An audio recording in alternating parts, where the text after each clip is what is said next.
Welcome to হাইবাৰ্স information. Mahatma গান্ধীৰ বিষয়ে দহহাৰী বাক্য।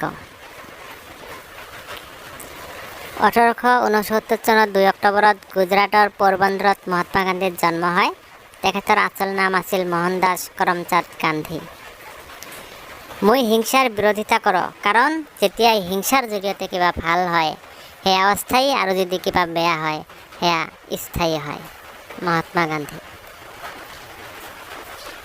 হিংসাৰ দাগ সহজে মুচি নাযায়, গতিকে অহিংসাৰ পথত আগবাঢ়িলেহে মানুহৰ মংগল হ'ব। এই বাক্যচাৰীও মহাত্মা গান্ধীয়ে কৈছিল।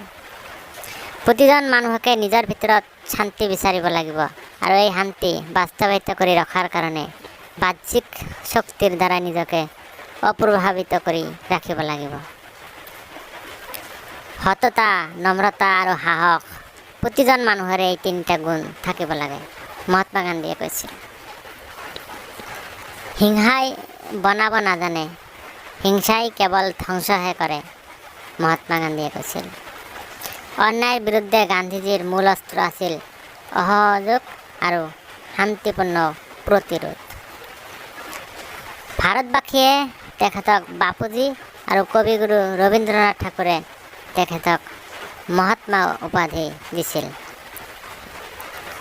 তেওঁৰ জন্মদিন 2 অক্টোবৰৰ দিনটোক প্ৰতি বছৰে গান্ধী জয়ন্তী হিচাপে পালন কৰা হয়। 1948 চনৰ 30 জানুৱাৰীৰ দিনা আবেলি প্ৰাৰ্থনা কৰিবলৈ যাওঁতে নাথুৰাম গডছে তেখেতক গুলীয়াই হত্যা কৰে। বন্ধু বান্ধৱীসকল, গান্ধী জয়ন্তী সম্পৰ্কে মই ভিডিঅ' এটা বনাইছোঁ, আৰু মহাত্মা গান্ধীৰ বিষয়ে 10টামান বাক্য কৈছোঁ। ভাল পালে আপোনালোকে চেনেলটো ছাবস্ক্ৰাইব কৰি ৰাখিব। ধন্যবাদ।